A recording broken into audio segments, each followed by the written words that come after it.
Hello, and welcome to another edition of Lectures Revisited, where I, a stutterer, practice my speech by saying the most iconic speeches of all time. Much how amateur musicians cover great songs to practice and hone in on their craft, that's much what this is like. In today's speech, it's the greatest speech that any of the Kennedys ever gave.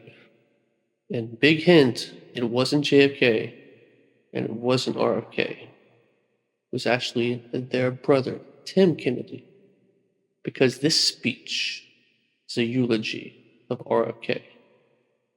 What's another twist, another wrinkle in this speech, in this eulogy, is his brother takes the chance to actually say one of RFK's speeches, because he was such an eloquent speaker and writer and just wielder of the English language that he said it best himself. And the main part of this speech is actually from one that RFK gave in 1966 to a group of children from South Africa, where the eulogy was given just over 2 years later after his unfortunate death. And this is a tiny drop of hope.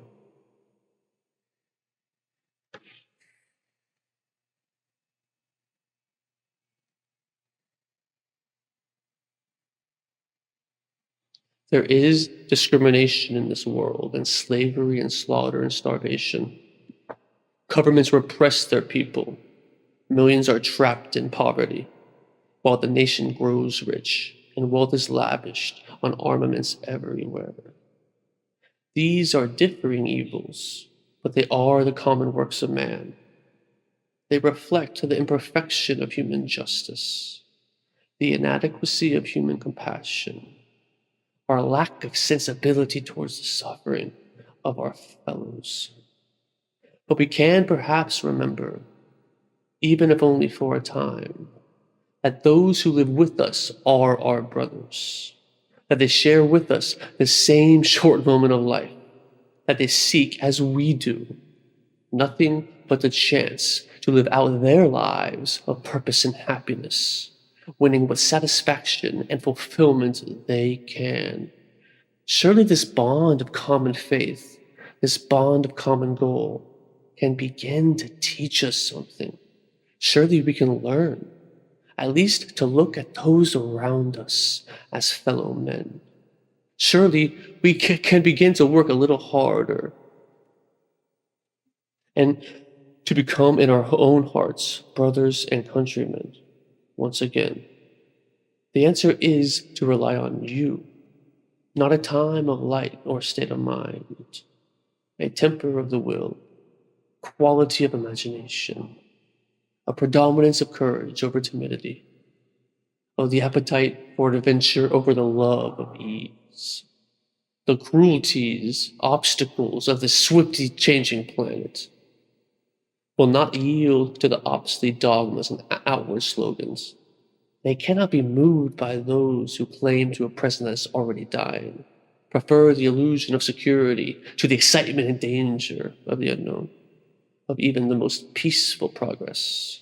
It is the revolutionary world we live in, and this generation at home and around the world has thrust upon it a great burden of responsibility that any generation has ever lived. Some believe there's nothing one man or one woman can do against the array of the world's ills. Yet many of the world's great movements of thought and action have flowed from the work of a single man. A young monk began the Protestant Reformation. A young general extended the empire from Macedonia to the corners of the earth. A young woman reclaimed the territory of France. And it was a young Italian explorer who discovered the New World. And a 32-year-old Thomas Jefferson proclaimed that all men are created equal. These men move the world, and so can we all. Few will have the greatness to bend history itself, but each of us can work to change a small portion of this. And in the total of all those acts will be written the history of this generation. Each time a man stands up for an ideal, or acts to improve the lives of others, or strikes out against injustice, he stands for a tiny ripple of hope. Those ripples build a current to sweep out and tear down the walls of oppression and resistance. Few are willing to brave the disapproval of their fellows, the censure of their colleagues, the wrath of their society. Moral courage is a rarer commodity than bravery in battle or brilliance. Yet it is the one essential, a vital quality for those who seek to change the world which yields so painfully to change. And I believe in this generation has the courage to enter the moral conflict and find themselves companions in every corner of the world. The fortunate among us, there is the temptation to follow the ease of personal ambition and financial success.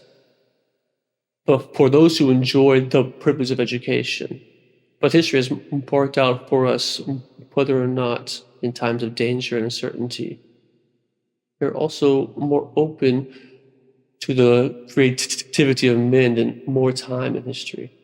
All of us will ultimately be judged. And as the years pass, we will surely judge ourselves on the empathy that we have contributed to building a new society and to the extent with which our ideals have shaped that event. Our future may lie beyond our children, but it is not completely beyond our control. It is the shaping impulse of America that neither faith nor nature, nor irresistible tides of history, the work of our own hands, matched to reason and principle, that will determine our destiny. There is pride in that, even arrogance, but there is also experience of truth in any event. It is the only way we can live. That is the way he lived. That is what he leaves us. My brother need not be idealized or enlarged in death beyond what he was in life. To be remembered simply as a good and decent man who saw wrong and tried to right it, saw suffering and tried to heal it, saw war and tried to stop it. For those of us who loved him and take him to his rest today, know that what he was to us, what he wished for others, will someday come to pass for the whole world. As he said many times, to many parts of this nation, and to those he touched, and who sought to touch him. Some men see things as they are and say, why? I dream things that never were and say, why not? Whew. Whew, that's a... Those Kennedys have a pattern, huh? And they start off slow, and then they build it up, and in the middle, it's the fastest, and then they slow it back down again. And each sentence is written with many prepositions and add-ons and juxtapositions and more depth to certain analogies, and they don't make speeches like that anymore now, do they? First, calling out the arms, the wealth transfer, the poor people, and then speaking to the human will and what is within all of us. Not to mention, the speech was delivered at a eulogy in the biggest of the year. This was a national event.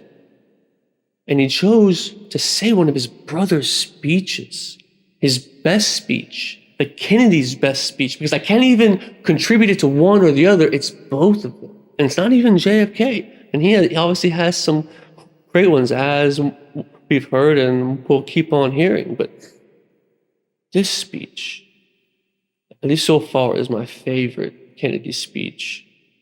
And it's an old school, more classically written speech, at least of modern. It's classically modern, whatever that means. But it's how speeches were written. It's not how they write them today. Even in the last 10, 20 years, the speeches are not the same. I hope you enjoyed. Thank you.